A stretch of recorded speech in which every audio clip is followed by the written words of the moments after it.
Kadang di beberapa masjid tempat perempuan ini ditutup dengan kain, tutup, perempuan tak nampak, tapi suara dia kedengar. Kadang kita pula takut masuk kita ke masjid, tetaplah jaga suara, jangan bergurau dalam. Suami yang solat ke masjid, suami yang soleh. Suami yang solat di rumah, suami solihah.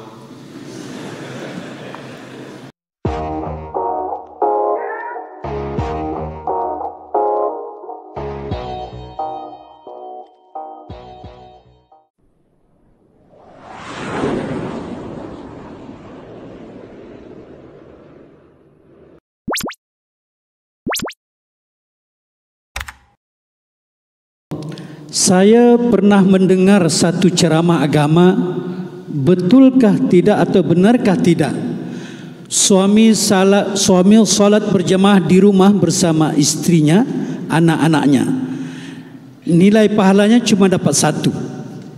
Suami dapat satu, istri dapat pahala satu, anak-anak pun dapat pahala satu. Dibandingkan suami salat berjamaah di masjid dapat pahala 27. Mohon pencerahan Ustaz Doktor. Qul, katakan ya Muhammad, in kuntum tuhibbun Allah, kalau kamu memang cinta kepada Allah, fattabi'uni, ikuti aku. Satu-satunya jalan keselamatan, fattabi'uni, ikuti aku Muhammad sallallahu alaihi wasallam. Hadisnya, alaikum bisunnati, ikuti sunnahku, wa sunnatil khulafa'ir rasyidin al-mahdiyyin min ba'di, sunnah khulafa' rasyidin sesudahku, Abu Bakar, Umar, Uthman wa Ali, wa an kulli sahabati Rasulillah ajma'in. Addu 'alaiha bin nawajiz, gigit pakai gigi geraham. Meninggal Nabi Muhammad sallallahu alaihi wasallam, Abu Bakar jadi imam. Meninggal Abu Bakar, Umar jadi imam. Umar meninggal, Ali jadi imam. Ali meninggal, Uthman jadi imam. Di mana mereka salat berjamaah? Di masjid. Tapi saya pernah melihat hadis Nabi solat berjamaah di masjid, di rumah. Betul? Sahih. Nabi solat malam. Allahu Akbar. Makmumnya siapa? Anas bin Malik. Anas bin Malik diserahkan ibunya bernama Ummu Sulaim. Umur dia 10 tahun. Anas bin Malik membawakan terampah selipar, membawakan air wudhu, membawakan kain Nabi, serumah dengan Nabi. Solat dia di belakang, di samping Nabi. Solat pula istri Nabi di belakang. Itu menunjukkan Nabi pernah solat berjamaah di bilik di rumah, tapi solat bukan solat wajib.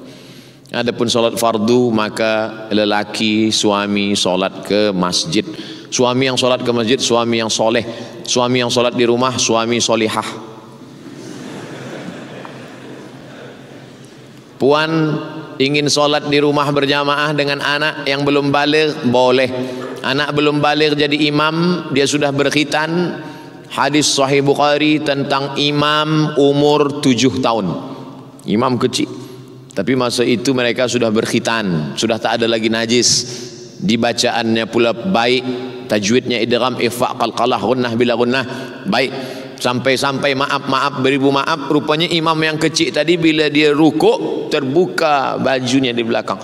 Lalu kemudian kata sahabat di belakang, tak adakah kain untuk menutup bagian belakang imam kita ini? Budak kecil.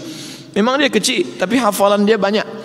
Memang dia kecil, hafazan Quran dia banyak. Oleh sebab itu maka puan yang di rumah boleh solat bersama anak, atau sesama perempuan solat berjamaah perempuan di rumah. Bagaimana kalau kami yang perempuan ingin ke masjid?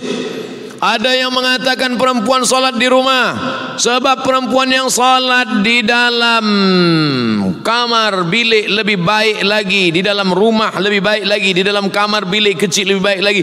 Semakin kecil semakin terpelihara lebih baik. Hadisnya sahih. Tapi tengok juga hadis yang lain.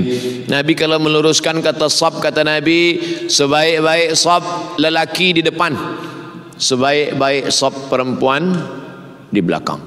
Cuba tengok. Khairu sufufir rijal, sebaik-baik saf lelaki di depan, sebaik-baik saf perempuan di belakang. Apa makna cakap Nabi? Saf lelaki di depan, saf perempuan di belakang. Maknanya ada perempuan di belakang. Kalau tak ada perempuan di belakang, pasti kata Nabi, sebaik-baik saf lelaki di depan, yang perempuan pergi balik.